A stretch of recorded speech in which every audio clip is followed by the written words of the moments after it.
what exactly does India's first certified baby planner mean? Okay, so if I had a coin or a dime for every time I was asked this question, I'd be a millionaire by now. A person's upbringing reflects their adulthood, their relationships, to everybody, to their husband, their spouse, their partner, their children, their friends. Be firm and be kind. If you can balance these two things That's out what very motherhood well, is exactly. all about, yeah. Listen, it's very difficult. I try daily, it's very difficult. Yeah. But I think if you can be firm and be kind at the same time, you how try well? and give your children a little more balance that there is, right? So it's literally just a small tribute to reach more parents out there, to just make them feel like, hey, look, you're not alone.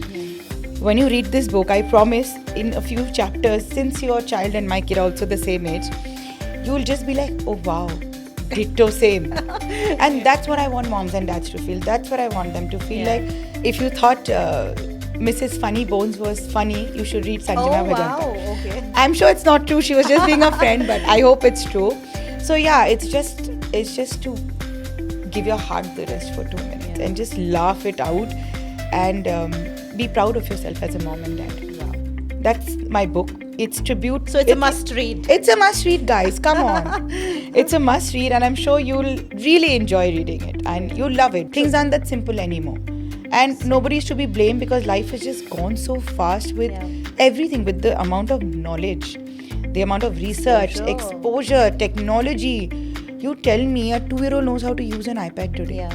I didn't know at 20 how to use an iPad. Absolutely. I wasn't exposed to the TV. It is Please talk about that. very important to raise readers. It is very important. See, a lot of children are not interested. I wasn't very interested in reading as a child, But the knowledge that you, in today's world especially, that you can gain out of reading books, nothing. Nor your parents, nor the internet, nor your teachers can give you. 100%. You read people who I work with, they always ask me, should we have a second child? And I'm like, that's not my answer to give. That's your decision to make. I would say it's a very, very personal choice. You can't let anyone else make that decision for you. Yeah. Please don't do it under pressure, because at the end of the day, financially, you're responsible for the child. Mentally, you're responsible for the child. Emotionally, you're responsible for the child. You have to be responsible for the child wholly. It's guilt everywhere. If you're working, there's guilt. If I'm sitting at home, there's guilt. Yeah. Forget about the mess, Your house will be cleaned. The mess will go away in 10 years. You will miss the noise. You will miss the random doodling on the they grow walls. up so fast. I might have 10 cuts on my foot because of Legos. I have not cribbed once. I just tell the staff to pick it up, or I tell the kids to pick it up. And let this guilt go, because you are doing the best you can. And only you know what you're doing. One more thing I would really want to talk about: judging. This whole judginess of moms, I don't know who has given the right to people to judge moms. I might work at 12 o'clock at night because I've given those 2 hours extra to something else in the day. Put it in just one solid statement: a mother knows best. Exactly. And I don't think so anybody else, even if it's someone from your family, from your in-laws, I don't think so anybody has a right to judge you, your parenting style of parenting, the way you bring up, because only you know your connection to your child. Nobody else know. And what is true connection? True connection is not that the child is listening to you or is doing homework or is a goody two shoes. You know what true connection is? When your child can come to you with anything and everything. I feel like your home, your space, your walls should reflect who you are. I need my walls to reflect my personality. Why not in kids? And moms, again, parents put in so much effort in making a kid's room, a nursery, to decorate it with little things. So why not the walls? That's actually for underprivileged cancer children. Children who are fighting cancer, and the very underprivileged ones. The ones who don't have money for treatment. So, every 2 months, we send a list out to everybody we know for their ration and their books and just simple things like even blankets and all. Umbrellas, blankets, stationery, their atta and their rice and all of that. And we have friends come in and everybody contributes for them and their families, from say 1-year-old to 12-year-old, That's your way to give back. That's my way to give back. That's absolutely my way to give back. So why this thought came into me, I always wanted to do something for the girl child. And I wanted to give back, always wanted to give back. So I thought I'll always open up a shelter home for the girl child, educate them, the ones I love. And I want my children to learn this from the time they've been born. They need to learn, if you have, you're supposed to give back. You can't just keep it all for yourself. Okay, so my daughter's already picked it up. I'm hoping my son does too. If you've been lucky enough to be given, enough, and if you're fortunate enough to have it, everything. you have to give it to the people who don't. It is just how life works. And invest in yourself. Why not? You invest in everybody, everything. Your kitchen, your home, your children, your husband, your in-laws, your parents. As a sister, as every relationship you invest in. Why not in yourself, ladies? Please invest in yourself. So true. So even, personal branding, I think it's really important because there's so much that we as women already do. And you so rightly said, हमें इतनी आदत हो गई है ना behind the scene रह के shadows में रह के सब कुछ करने के लिए for our husbands, for our family, for our kids. Everybody. So we do. Just not ourselves. Yeah, we do so much for everyone. So it's really, and it is the need of the hour, Sanjana, I think. And you can't pour from an empty cup. Yes, oh, so true. Absolutely.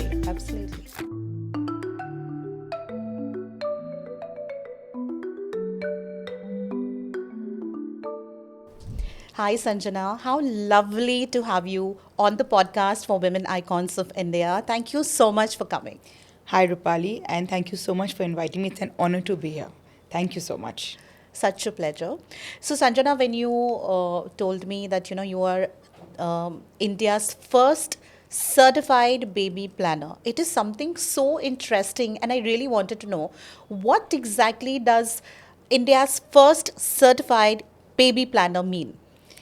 Okay, so if I had a coin or a dime for every time I was asked this question, I'd be a millionaire by now. I'll tell you what it means. So I'll give you a little backstory to it.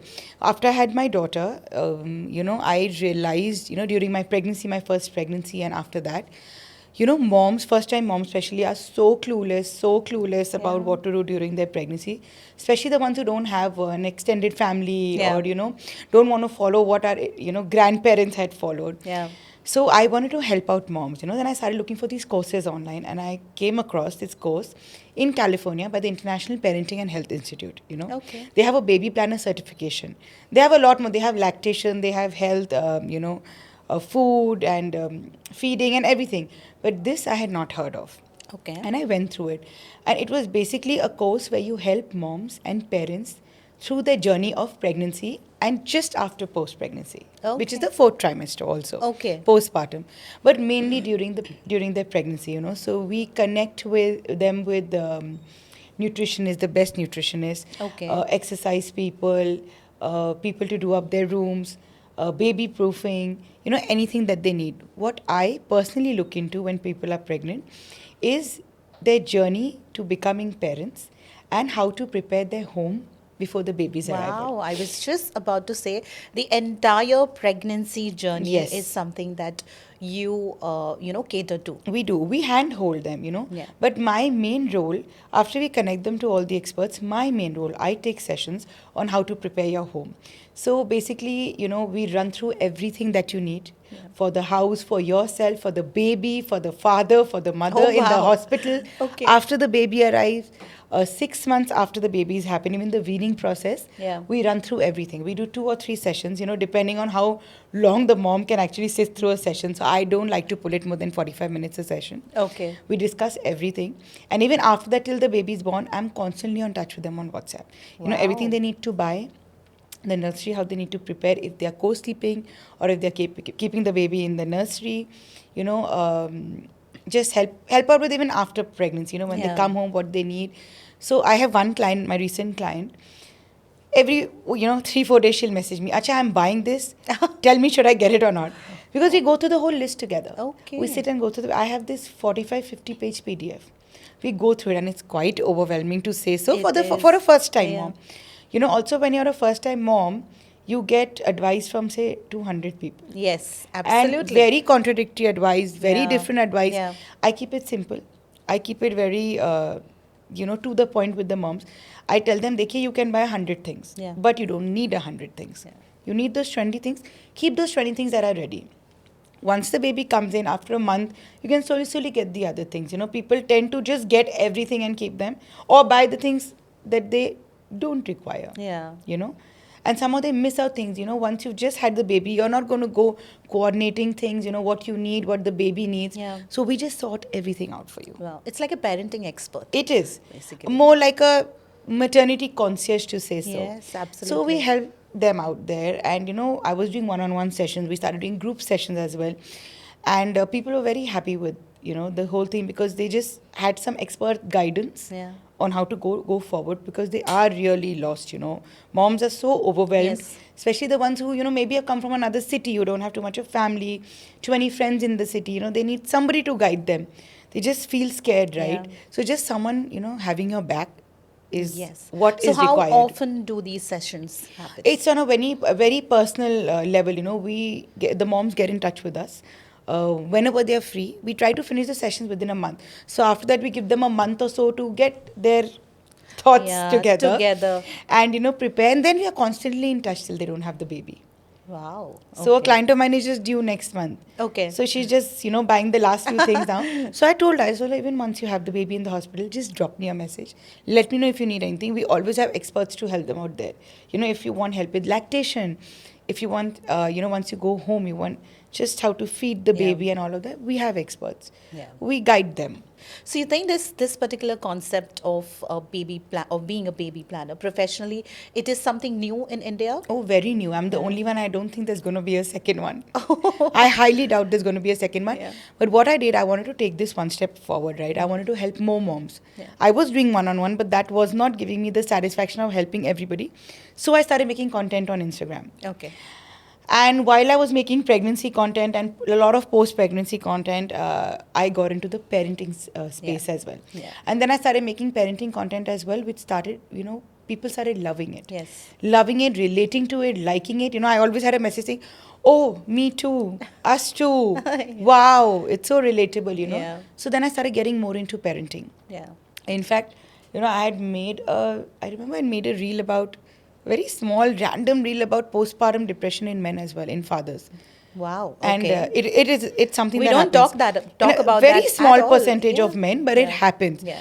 And people weren't aware. Yeah. So I like to touch on topics that, not to say taboo, but just something people don't talk about, like mental health as well. I really like to touch about mental health for moms, dads, and children. Yeah. So I like to touch upon these topics that people don't like to talk about openly. Yeah. So that's why the space took me to parenting. The parenting took me forward. Yeah. And now I purely make a lot of content on parenting. Yeah. That's how my journey started.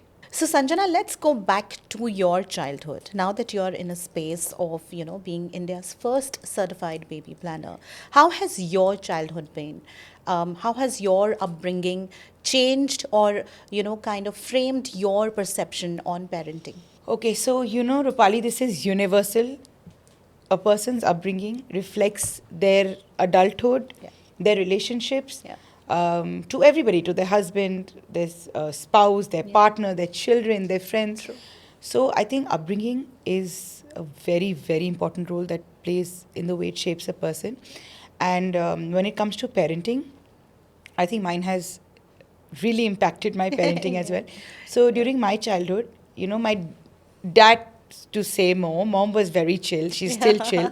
But my dad was very particular about two things, education and discipline. And he was strict. He still is strict. Yeah. So that was a very big part of our household growing up. More to me than my sister, because we have a big gap, 9 years. Okay. By the time she came in, everyone got tired of parenting.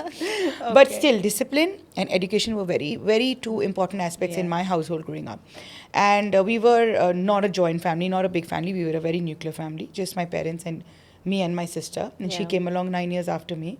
I feel that has triggered down somewhere in my, parenting style now. Yeah. So I am very, very particular about discipline. To say not controlling, I'm not controlling, because that part I have given away with. Yeah. But discipline, yes, it is very important how, small things.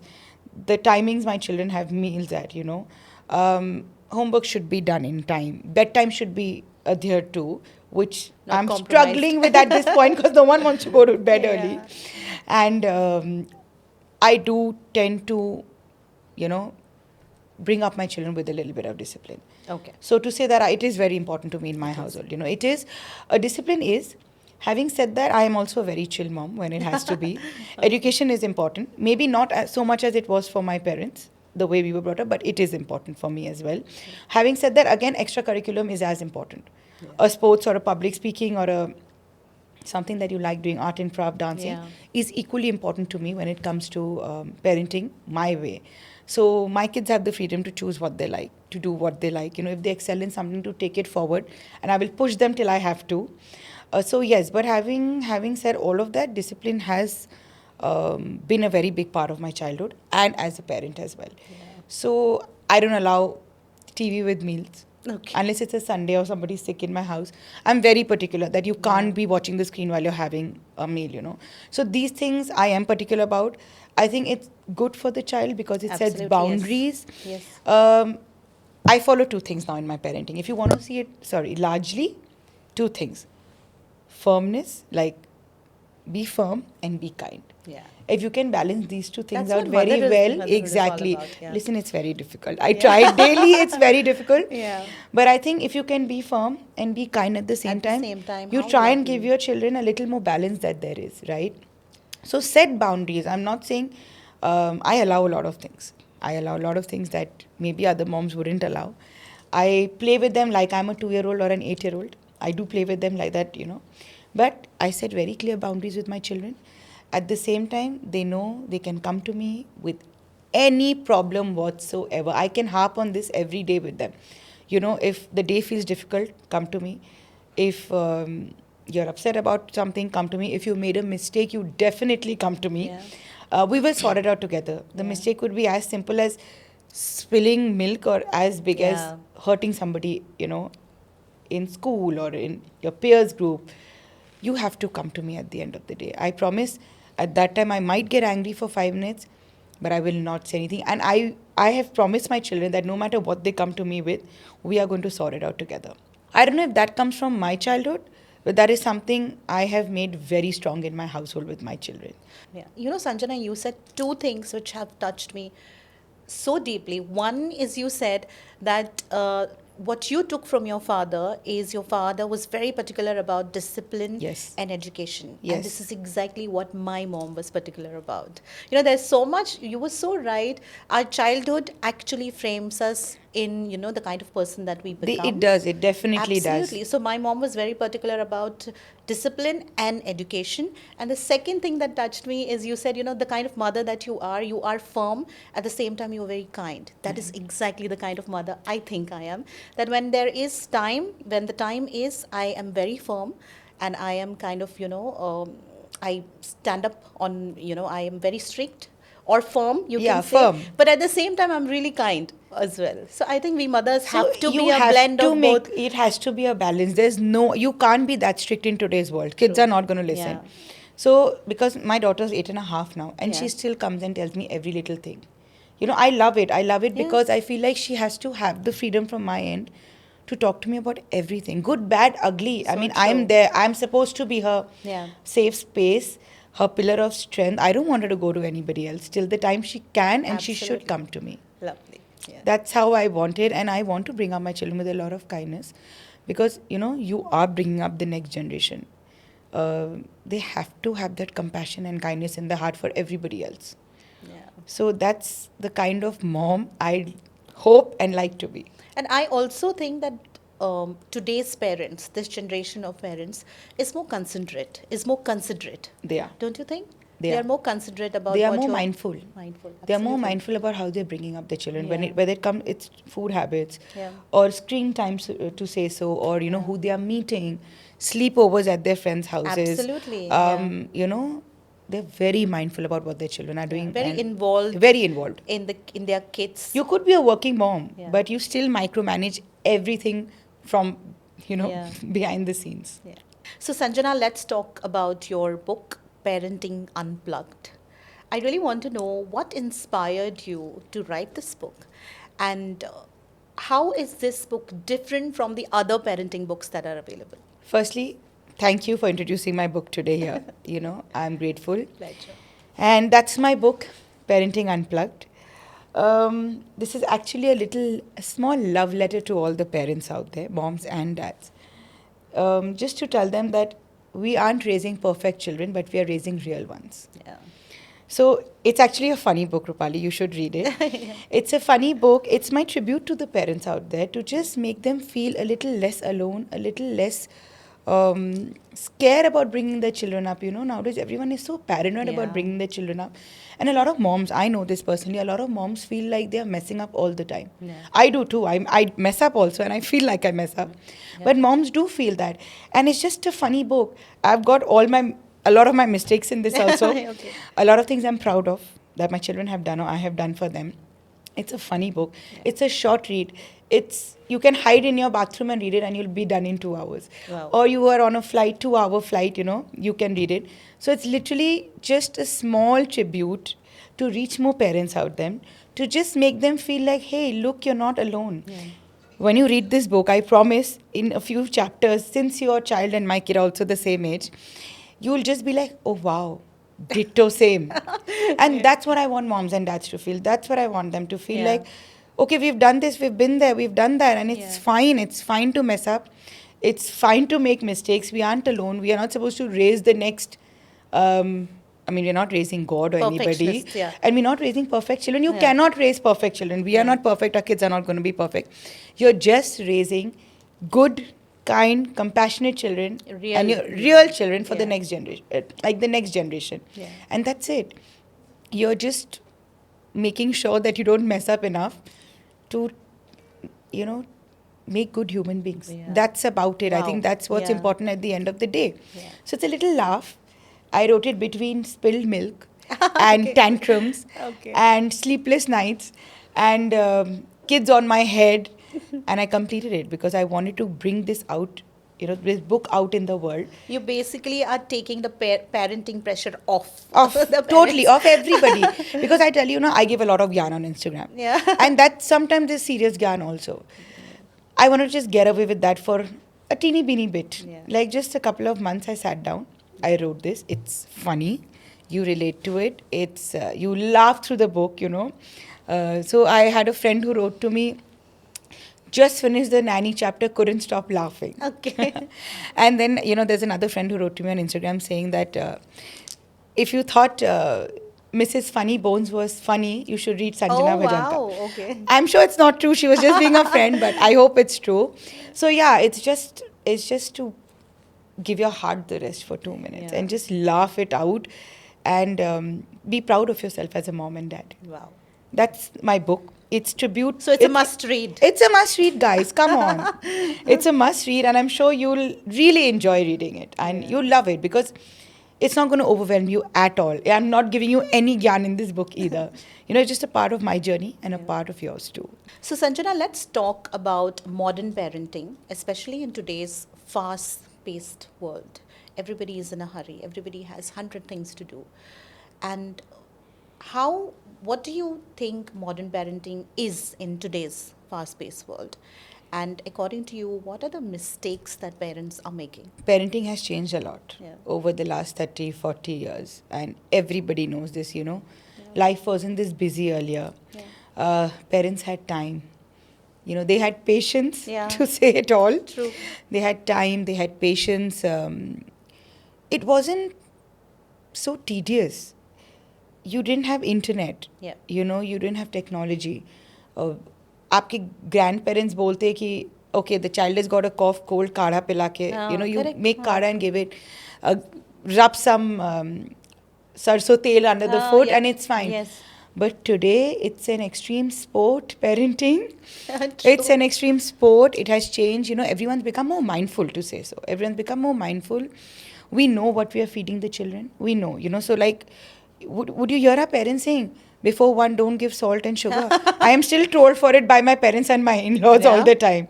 But people stick to it, right? Even pediatricians now don't allow salt or sugar before one. So at a small instance, I'll tell you a small story. When I was stopping my kids from having, I think one of my kids was 7, 8, 9, 10 months, I can't remember, orange juice. My mom said, why aren't you giving orange juice? I said, because you're not supposed to have citrus so early. At 6, 7, 8 months, you need to wait. She but we gave it to you at 4, 5 months. I looked at her and said, that's why I have so many gut issues. So listen, it was how much of information was out there that time. Whatever our parents and our grandparents did, I think that was also great. Amazing the way they brought us up. We were brought up very simply. Things aren't that simple anymore.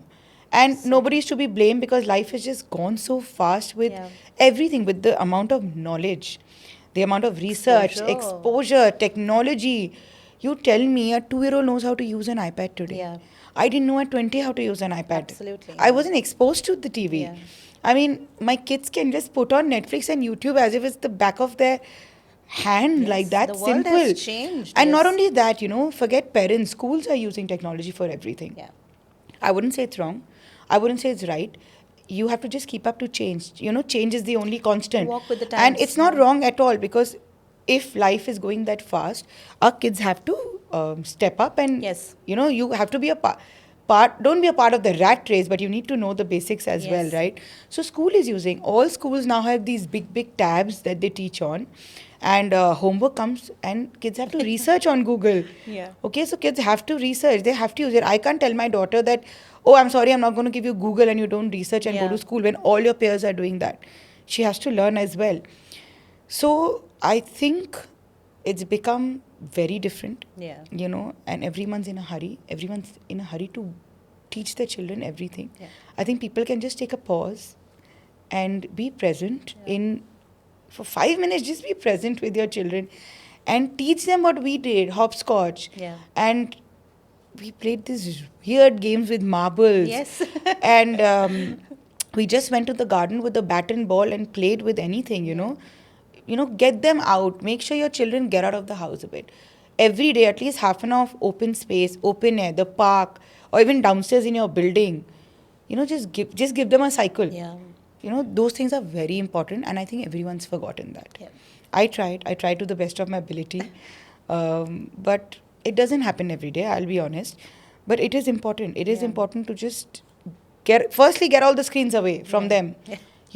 Get board games, invest in board games, invest in Legos, invest in these things, because you'll see, if every day your child sits for even 1 hour and away from the screen and does this, they'll actually think better. Their brains will open up a little bit more.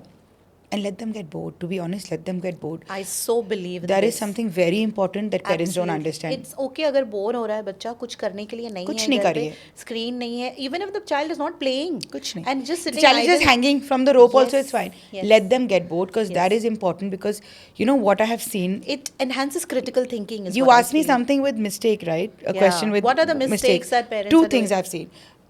Moms don't want their children to get bored anymore. Class after class, class after class, school after class, sports. It's like a routine. Back to back, 4 to 5, 5 to 6, 6 to 7, 7 to 8. And you know what, Sanjana, this brings me to a this is something so important that we should discuss, is parents के बीच में competition हो गया है, especially when it comes to their child, and if there is someone else in the same class who's doing better, there's someone else in your child's classmate, your child's friend is doing some extracurricular activities, इसने extra class लगा That दिया. was my second mistake, comparison. ये comparison हम parents ही कर रहे हैं. We are doing this chapter भी है book में. Oh wow. The comparison trap. So important to No, be. But everybody wants to compare nowadays. Say it starts from the time the child is 6. Oh, my child is sitting. Really? My child is still not sitting. My child has started walking, but my child is still crawling. I don't know what is the need for this, comparison, because every child is unique. Absolutely. Everyone has their own talents. Everyone starts at their own pace. My children spoke earlier, but they both walked later. Especially, they both did. But they started talking early, but they started walking later. There are children who started walking before 1 and started talking much later. So what is the big deal? After a certain point, they all get to the same thing. They all are in the same class. They all study the same thing. So I feel mothers really have to stop comparing children. It's not healthy for them. It's not healthy for it really is not healthy for the child. And I think it's not healthy for mothers. It's not healthy for mothers. It takes away her sanity. In the 8-9 years of my daughter's existence, maybe twice in anger I've compared her to something. Otherwise, I don't. And I say sorry after that. I said, I'm sorry. I didn't mean to compare you.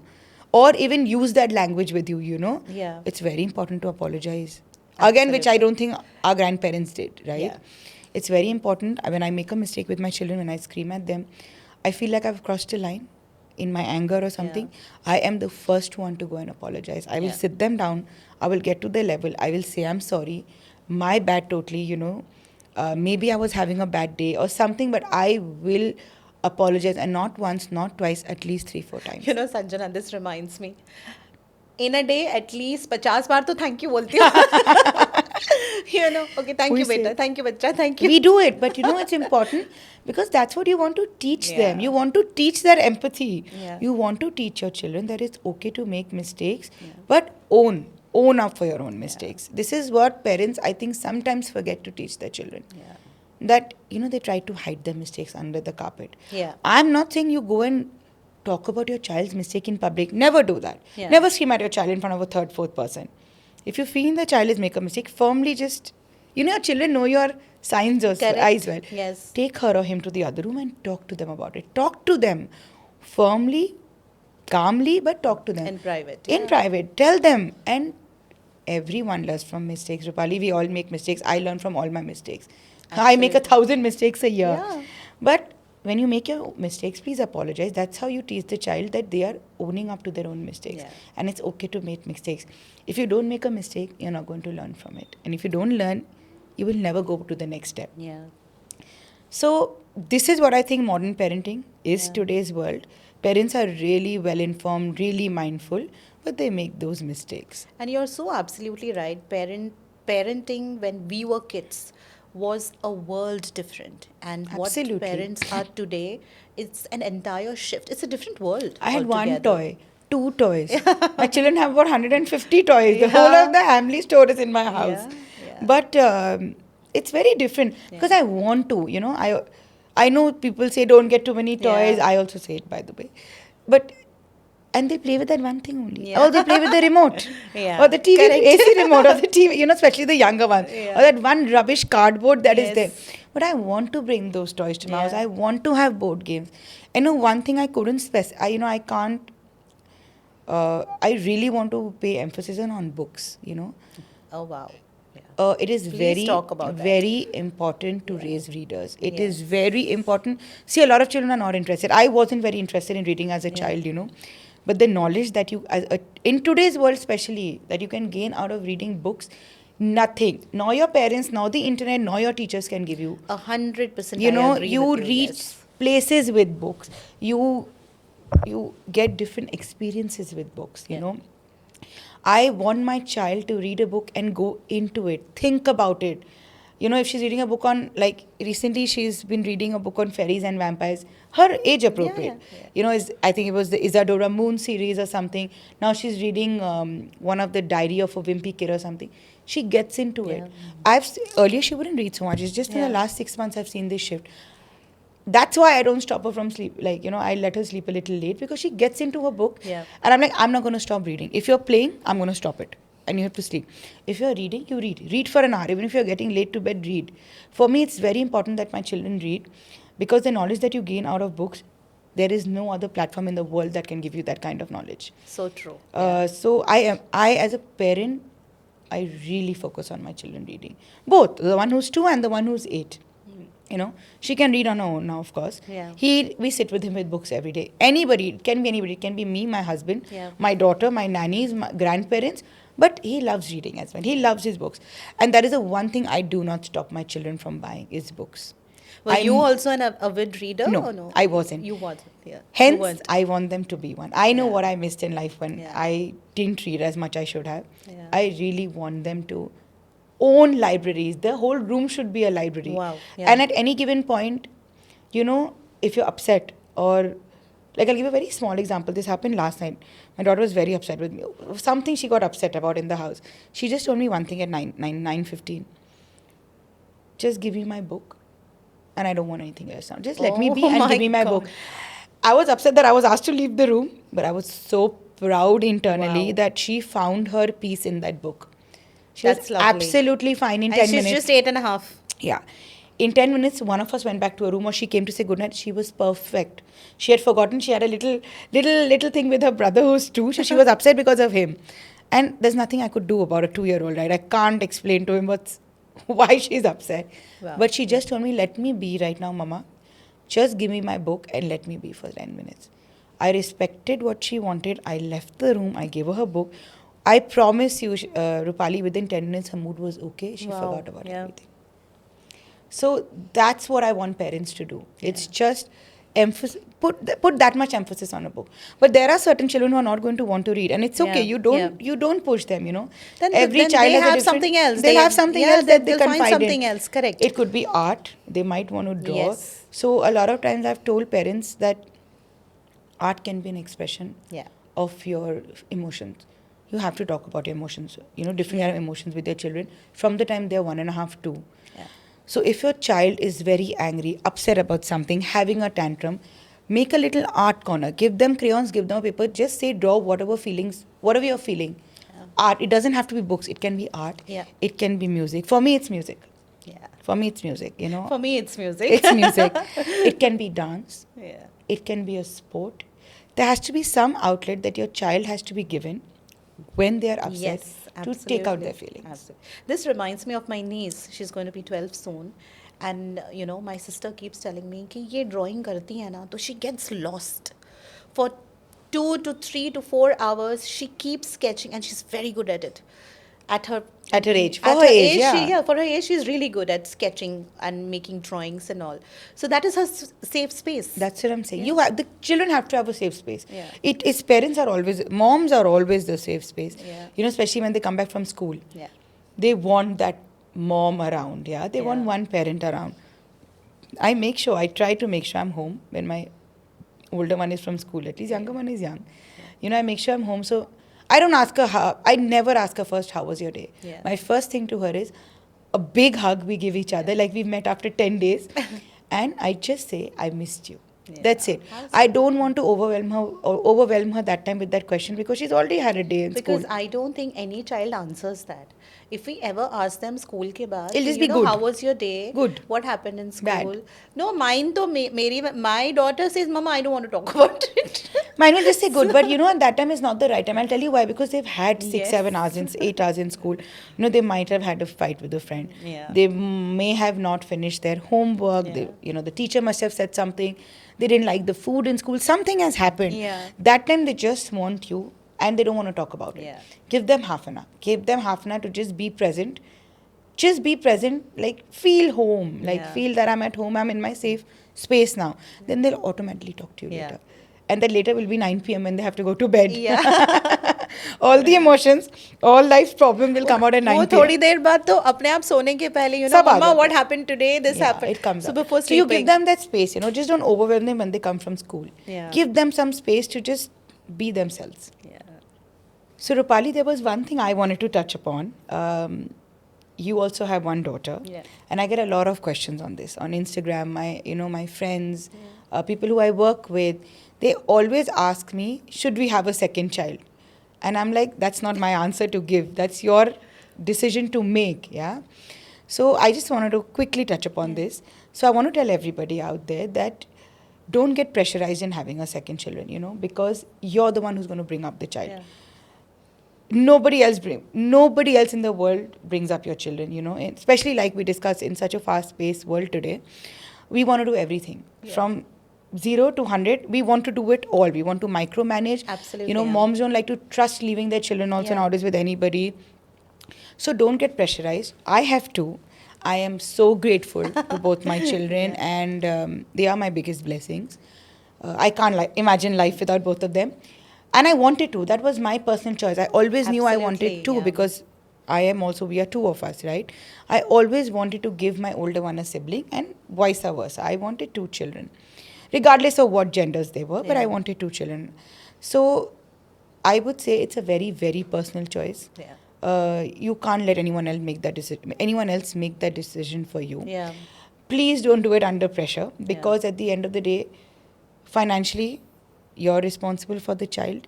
Mentally, you're responsible for the child. True, Emotionally, you're responsible for the child. You have to be responsible for the child wholly. So if you're doing your best with one and you're giving all in, I think that's absolutely fine. I do have this thought that yes, it is good to have siblings. To have a companion. There are a lot of things you learn only via and through your siblings, Nobody else in the world can teach you that. Yeah. And at the end of the day, years later, parents become old. Yeah, true. You know, kids go on with their own life. Your spouse is there, of Yeah. course, but your sibling is your sibling at True. the end of the day. Yeah. You know, I have a sister, I know this. Yeah. We could fight like cats and dogs. We could not talk. Yeah. But this is with every sibling, not me and my sister only. Absolutely true, yeah. But at the end of the day, if anybody has your back, it is your sibling. Yeah.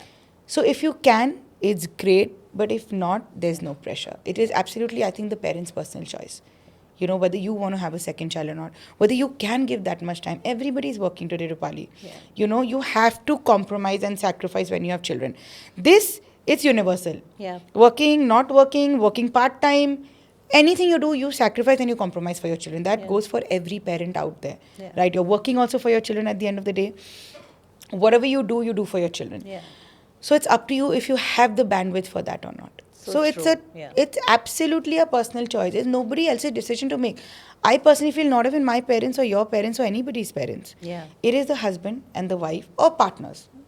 Absolutely. Your spouse, So true. your yeah. partner, whatever. You know, whether you're in a Yeah. live-in relationship, whether you're in the same-sex marriage, Yeah. whether you're in like a husband-wife, it is absolutely just the two of yours decision. Yeah. Not even one partner alone. Yeah. It's supposed to be a decision together for both. Together. So So that is what true. I'd like to tell everybody. Yeah. So, Sanjana, you know, we are discussing so much about parenting, and there is this one thing that is so important. I don't think there is any mother out there who is not taken over with mom's guilt. And like we discussed earlier, you know, all of us are working. And mothers are also working nowadays, even when you're pregnant, even Yeah. when, you know, even when you're just about to give birth, a few days before, a few days after, you are still working. And mom's guilt is something which just takes over every mother. Doesn't matter even if your child is 1 year old or 20 years old. Mom's guilt is Yeah, something it's which universal. it's universal and it will never go. So, what do you think about that? So I had recently just read or I heard, you know, Smriti Irani, she had said she got back to working. That time she was filming for Kyunki Saas Bhi Kabhi Bahu Thi then. She got back to work 3 days after she delivered. I kept reading that and I kept looking at her. How did she do it? She had to. Like she Yeah. had to because she was that Yep, big. yep. The series couldn't Yes. go on without her, right? She could take a few days off, but that's about it. She was the Kyuki of everything. Yeah. So mom guilt is something, whether you're like I said, working mom, Yeah. a mom who's at home, Yeah. a part-time mom, Yeah. you will anyways, it's a part of women's DNA. Yeah. I couldn't say it better.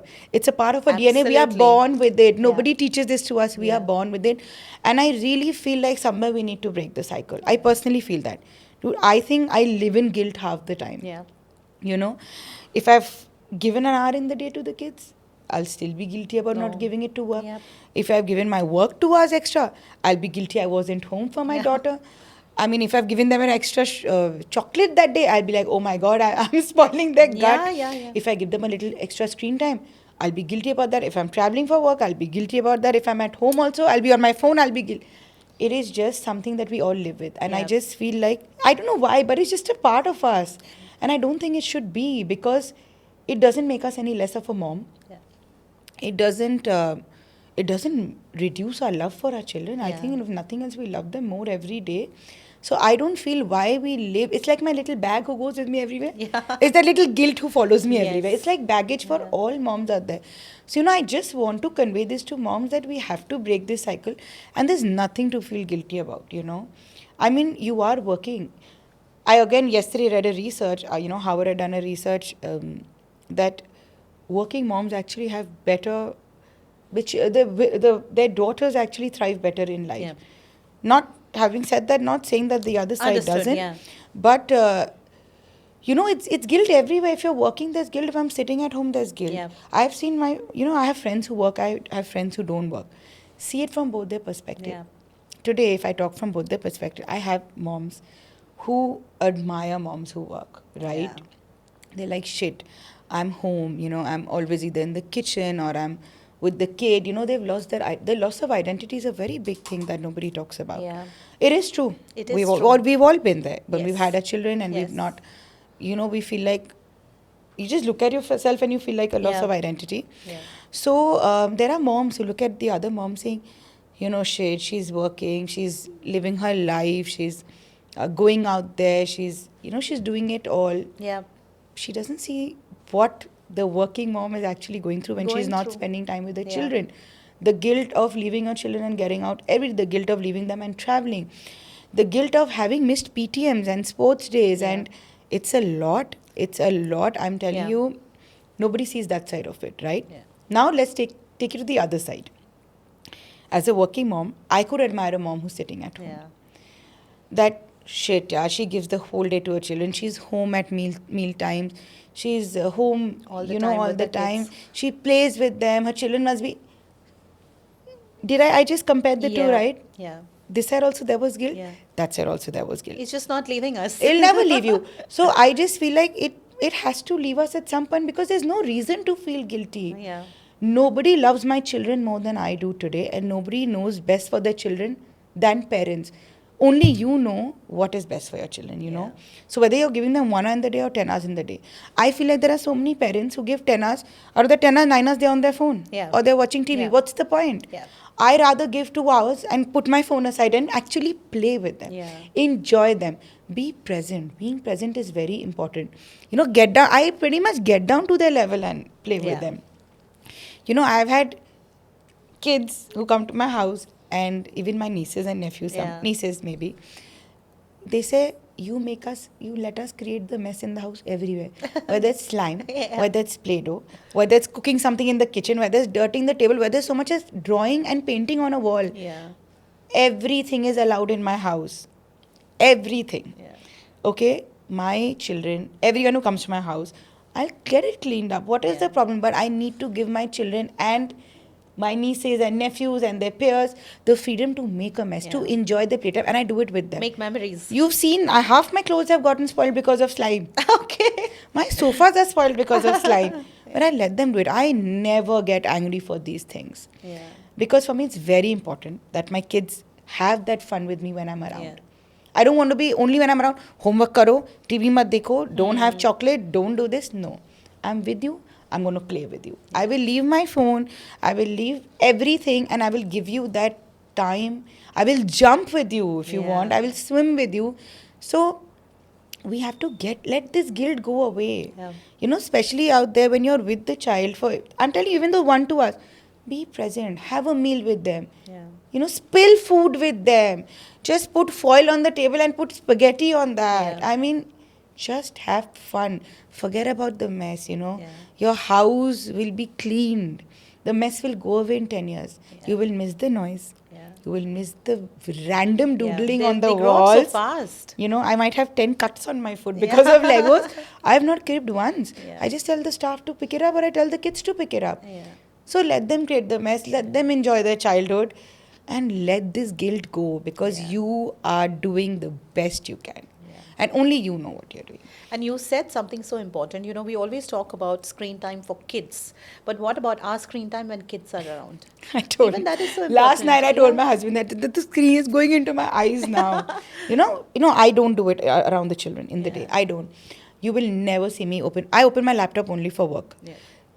If my kids are home in the day, during the day, most days, I'm not talking about Sundays, most days they'll come back from school, if they're just Yeah. around the house, and if I'm not even with them, say I'm in my room, I'm on my phone, you will never see me aimlessly just put on the TV or my laptop and start watching something. Yeah. If I do it on a Sunday, my daughter comes, I'll give her the whole background of what I'm watching. She might watch it Yeah. for 10 minutes. I don't do it. Very consciously, I don't watch TV around my children. It's the digital consumption also It's that crazy. affects a lot. Yeah. Because now there's nothing filtered nowadays. Yes, absolutely. Any Nothing movie is showing filtered. anything, which is great for us to see. Yeah. Maybe not for my 8-year-old for or my kids, 2-year-old, yeah. right? So I consciously don't watch TV around my children. Yeah. But they know after 9 o'clock, mom's Netflix Yeah. and chill is going to be on, and then she doesn't want to be disturbed. Yeah. So that my kids know about me. Then please go to your own rooms. I love you. Come back to me at 3 a.m. if you want to sleep next to me. 9 to 12, don't disturb me. If I'm out, I'm out. If I'm home, then I watch my Yeah. show. I do what I want to do then. So please, moms, let this guilt go away from you, Yeah. because you're doing the best. And I've had instances where, Rupali, people have actually said it indirectly to me that I may not give my children the amount of time they should get. And it's very upsetting. It's happened recently. Yeah. And it was very upsetting. It's very upsetting. Because Absolutely. what time I give my children is not out there. And trust me, Yeah. I may not look into the house that much. My house might run on automatic. It might be messy. The food is being cooked by the staff. I do it all for my children. From micromanaging, I know when they've eaten, when they've slept, when they've gone to the washroom, when they've been dropped to school, when they've been picked up from school, who is with them at what at a given time. I have my drivers, my kids' drivers are supposed to message me. The nannies are supposed to message me. I could be sitting in America. Absolutely. I know when my children have pooped also. Yeah. Especially the younger one, because he's small now. Absolutely, If they've woken up at 3 a.m., if any medicine is given and I've not been available, till date a Calpol is not given without my approval. Yeah. And they are trained nannies and they've been with me for 7-8 years. Yeah. And for 2 years for my own. Till date, unless I'm totally unavailable in another country and they know what to give, a Calpol has not been given to my children without me knowing. Every mom does her best. Oh my God, we do it all. In every possible way. So again, guilt is one thing, but one more thing I would really want to talk about: judging. This whole judginess of moms. I don't know who has given the right to people to judge moms. Judge mothers. I have never judged a mother. Maybe before becoming a mom. Yeah. After never. It's in my book, It's a non-judgmental space. Today, why a mom is doing what, you could see it in a restaurant. What has happened at home, you don't know. Right? Maybe she's feeding him her a certain thing because she's fed him that healthy thing for the whole week. Give her a break. Yeah. I mean, I have seen mothers are so quick to judge. Fathers never judge. Yeah, if you've noticed, men don't judge. Yes. They don't care. Yeah. My husband, I think, has never, out of 100 times, 98 times has not judged me for what I've done with the children. Yes. Yeah, 2 times maybe I've crossed the line with them. Yeah. With screaming, he's gotten very angry. Yeah. But no, and you shouldn't judge a parent. Why should you judge a parent? Yeah. How do you know what is going on in their house? What the child is going through? What trauma is happening? Or maybe the mom is just tired. Yeah. And she's done her best. Maybe he's cried the whole day and she's gotten him out. Yeah. How can you... Who has given any parent the right to judge another right? So true. Another parent, sorry. Yeah. So I really believe in this. My book is total non-judgment. Yeah. Okay, and I really believe in this. I feel personally, I could be sounding very bad at this point. Nobody has given anybody the right to judge another person. No, but this is 100% and another true. Parent. 100% true. You won't know if the child is going... What if the child is autistic? Yeah. Can you make out? Yeah. What if the child has a neurodeficient? Is neurodeficient. Can you make out? What if the child is having some internal trauma in school? Yeah. Dude, how can you judge somebody? Yeah. How? I'm just not okay with these things. Yeah. So I think parents and moms, high time, guilt is one thing they need to let go of. And everyone else just needs to let go of this Take a chill. judgy nature. Around mothers, yeah. It's okay. You're with your child 12 hours. I don't need to. Yeah. I love my child as much as you do. Yeah. My child is taken care of as well as your child is. Yeah. And my child loves me as much as your child does, if not more. Yeah. I am totally my kid's safe space. And at a drop of a hat, they need me, I am there. Yeah. I will leave everything and go to them. That's just how I am as a mom. I might work at 12 o'clock at night. Absolutely. Because I've given those 2 hours extra to something To else put in it the in day. just one solid statement, a mother knows best. Exactly. And I don't think so anybody else, even if it's someone from your family, from your Nobody, in-laws, nobody. I don't think so anybody has a right to judge you, your Parenting style of parenting. the way you bring up, because only you know your connection to your child, nobody else know. And what is true connection? True connection is not that the child is listening to you or is doing homework or is a goody two shoes. Yeah. You know what true connection is? When your child can come to you with anything and everything. Yeah. And that's what I'm trying to build with my kids. Yeah. So Sanjana, we spoke about you being India's first certified baby planner. We spoke about your book, Yes. Parenting Unplugged. But there is something else that you do as well. There are 2 major ventures Yes. that you look after. One is the Casa Prive Wallpapers, Yes. and the other is Live Strong Foundation. Yes. Tell us about that. So I'll tell you about Casa Prive Wallpapers. The thought came 2 years back to me, because I was doing my son's room. And 8 years back or 8-9 years back also, when I did my daughter's room, Yeah.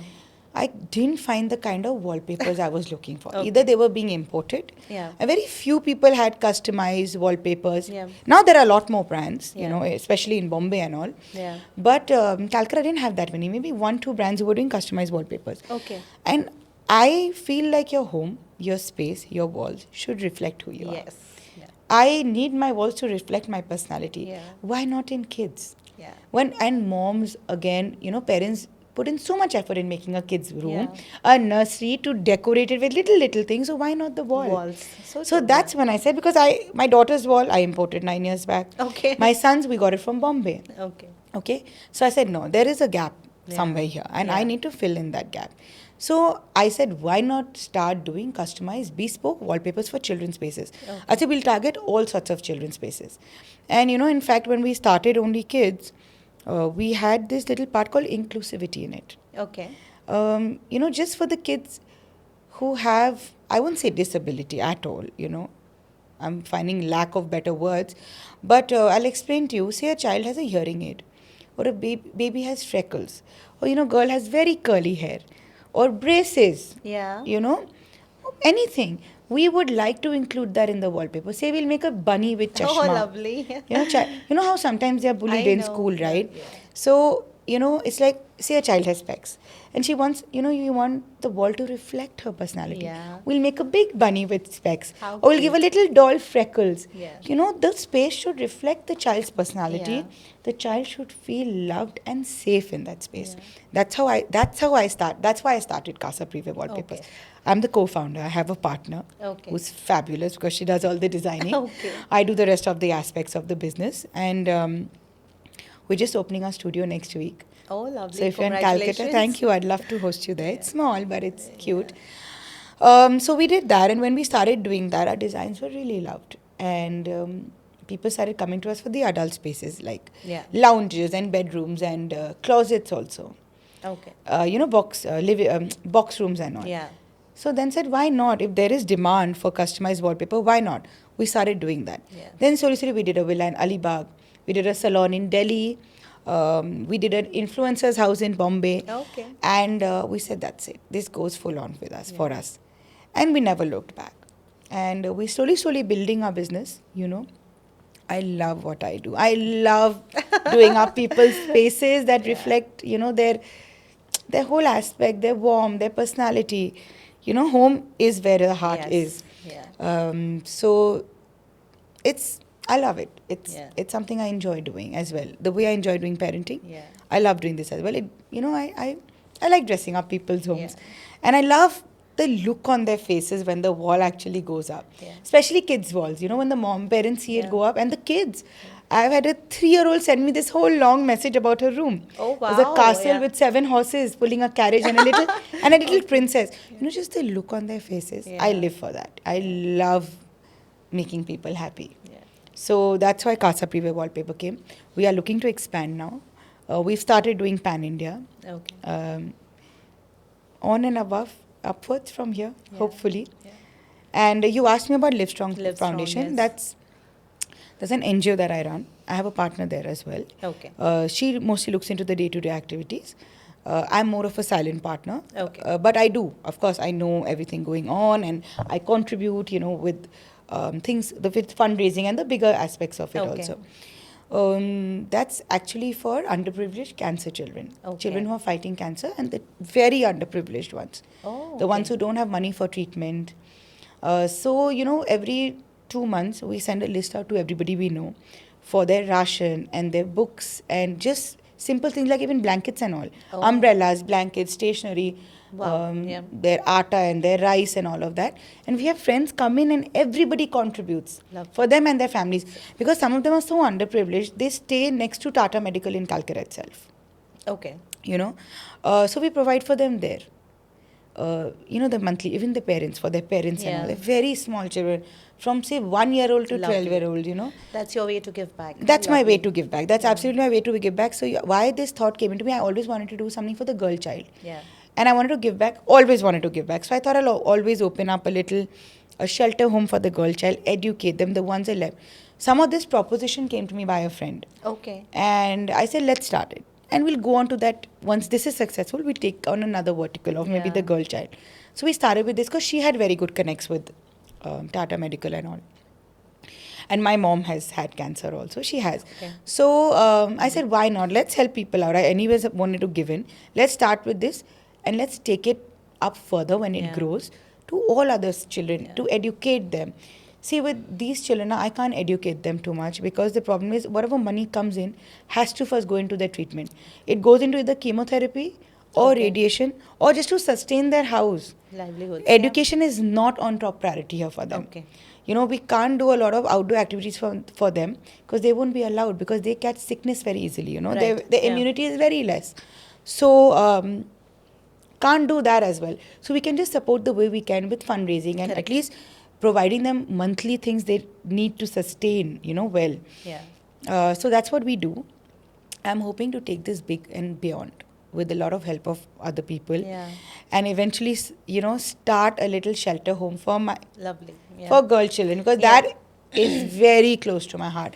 And I want to educate those children who I can and till the point they are standing on their own feet. Yeah. So that's my end goal for this at least. Maybe not now, maybe 10 years down the line. But I'm definitely going to do that. Wow, and there's that is so for much that sure. you do. And I want my children to learn this from the time they've been born. They need to learn if you have, you're supposed to give back. Yeah. You can't just keep it all for yourself. Okay, so my daughter's already picked it up. Yeah. I'm hoping my son does too. If you've been lucky enough to If you're be given, fortunate enough, and if you're fortunate enough to have it, everything, you yeah. have to give it to the people who don't. It is just how life works. And if I'm unable to teach you that, I'm doing something wrong. Yeah. So this is what I want to inculcate in my children. Yeah. The kindness, the giving back. So I do it. Once a year we take out the toys. I make my daughter go and distribute food on the road as well. For her, we keep biscuits and we keep umbrellas in the car and she distributes it to everybody. It's a whole yearly thing I do. Yeah. So in fact, when it was How raining, she lovely. came and asked me, Mama, can we keep umbrellas? Monsoon season. I said, why not? How many ever you want, I'll put in the car. Wow. At least she's learning. She's learning that we have to give Yes. back, you know. So a friend of mine recently gifted us this save, share, donate box. Like a piggy bank. Yeah. She's kept. In her donate, there's the money that she gets, little we gave, someone gives. Yeah. Rest everything I keep, but whatever little she gets, she's put in her donate pile, she's put in her save pile, she's put in her use for myself pile, but she's put in her donate pile. And I said that you are going to use. So I think it's very important to teach your children that from the very Lovely. To beginning. inculcate This cannot such- happen at 15, 16, 17, 18. It has to Absolutely. happen from a young age. To inculcate such habits, and especially, teaching them about giving back at such a young age. I think And you know, it's Rupali, there's only one way it happens. You Yeah. see and you learn. Yeah. Children don't listen and hear. I Yeah. could scream all day, pick up your Absolutely. toys, pick up your shoes. If I'm not doing They the pick same, up from your actions. if I'm not doing the same, they're not going to do Yeah. it. And I can live with that, but not when it comes to giving back. I'm Yeah. very particular about giving back, Yeah. you know. So I do it so they learn better. So that's my these are also two of my passion projects. Yeah. And I'm hoping to grow them as much as I can. Wishing you all the luck, Sanjana. Thank You're you. doing so well and so much Thank already. you. Thank you so much. So, Sanjana, let's talk about personal branding. Do you think it's important for women to do their personal branding, work towards personal branding? How much of it that women should invest in themselves and in personal branding? It's a tough question, Rupali, but I have a short and sweet answer for you. And the answer is yes, they should. For the sole reason that nobody else is going to do it for you. Yeah. Call this a society thing. Yeah. It's still not gone away completely. I'm hoping it gets better.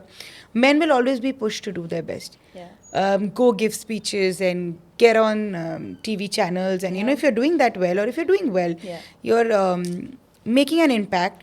You know, they'll always be, ye bhi karo, nahi ye bhi karo. You should be out there. They'll have PR agencies and they'll True. do it all. Yeah. Women don't. Women somehow, like guilt is in their DNA, Yeah. staying behind the shadows is also in Yeah. our DNA. We don't like to be out there.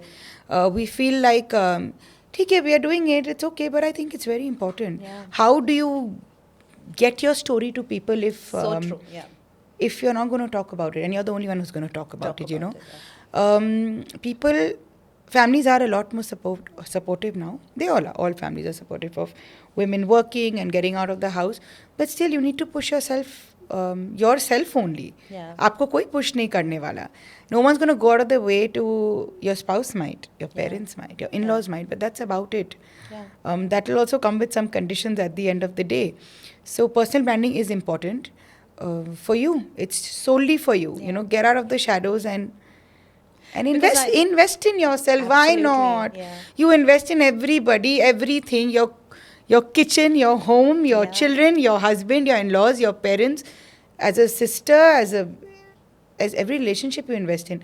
Why not in yourself, ladies? Please invest in yourself. Yeah, so true. So even, personal branding, I think it's really important because there's so much that we as women already do. Yeah. And you so rightly said, हमें इतनी आदत हो गई है ना behind पीछे रहने the का. scene रह के shadows में रह के सब कुछ करने के लिए for our husbands, for our family, for our kids. Everybody. So yeah, we do. Just not ourselves. Yeah, we do so much for everyone. So it's really, and it is the need of the hour, Sanjana, I think. And you can't pour from an empty cup. Yes. Oh, so true. Absolutely. Absolutely. So fill your cup in first and Yeah. then look after everybody else. Invest in yourself. Invest in first. yourself, absolutely. Be the best version of yourself that you can be, so that you are the best for your family, your kids, and your people around. So true. Yeah. So Sanjana, you have a legal law background. You've done your law degree, your barrister's degree from the Lincolns in UK. And you are a barrister, but you choose not to practice, and you have instead chosen this entrepreneurial journey. So how has this shift happened? It wasn't a shift. It definitely wasn't a conscious shift. I think it was just not in the cards that time, Rupali. The plan was to stay back in the UK and practice. And I really wanted to, especially criminal law. Yeah. And just didn't happen. I came back for whatever reasons that time. And I refused to give the law exam, the bar exam here again. I was so fried from giving it there. So I didn't want to give it again. So I started working. A little bit I worked. But again, I didn't want that whole sitting in the office job. I wanted to actually go and practice. For which, if I didn't give the bar exam, I couldn't do it. Good. So it just got left. I think it wasn't a conscious decision. Eventually, it was a conscious decision of not following up. But it didn't happen. I think it wasn't in the cards. Yeah. And here we are today, after 15 So years. I just said whatever happens for good. Oh, absolutely. And whatever is meant to happen will happen. It will happen. There's no force on earth that can stop that from happening. So true. So I'm happy. I'm happy where I am. I do regret it sometimes. Yeah. But I think you are in an excellent space, Sanjana. I said Thank it before, I'm saying it again. Especially this parenting space, I think it's fabulous, and it's a never-ending journey also. Yeah. And you only regret the things you haven't tried. So yes, yeah. it is there somewhere in my heart. But I'm happy doing what I do. So it's okay. Yeah. So Sanjana, this is a very interesting question that I'm going to ask you after understanding so much that you do and so much of yourself that you put out there. What is the legacy that you would want to leave behind for your children and for the readers? It's a very big question, Rupali. I will try and answer it as to the best of my ability. For my children, they are my legacy. They are my legacy. Yeah. And I will be leaving them behind at some point. They are my legacy.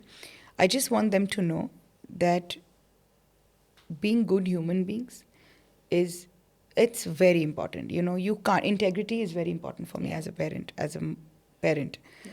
And I would like to inculcate that in them. So I have, I live by something very simple.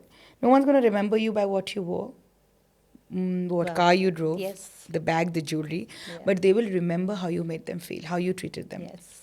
I want my kids to remember how I treated them, how safe and loved they felt with me. And that's exactly what I want them to carry forward. And that's my legacy in them that I'm going to leave behind. Yeah.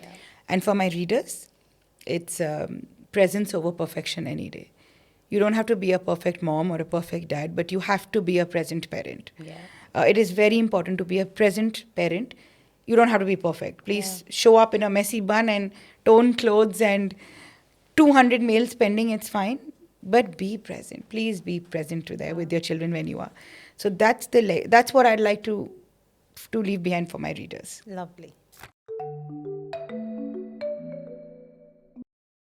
Own your story, ladies. You're the only one who can own your stories with love, with pride, and with compassion. Own your story. and get out there and make your mark and leave your legacy behind.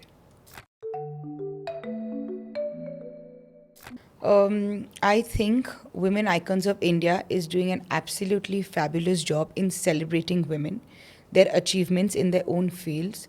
You know, while half the world is trying to push them away, women in general, and hide them, they are actually bringing them to the forefront, celebrating them, their achievements, giving them a little more of hope, you know, that they can do it, awarding them as well. And she making her a hero of her own story. It's high time women get the recognition that they deserve. And I'm thankful to Women Icons of India for doing it, for everybody out there. And thank you from my side also. Parenting advice you strongly disagree with. Too much love can spoil your children. There is no such thing as too much love when it comes to children. One lesson your kids have taught you: patience, and a lot of patience and unconditional love. Mom guilt in just one word: inevitable and universal. If your kids could describe you in one word, what would it be? Fun. A life skill every child must learn. It should be resilience.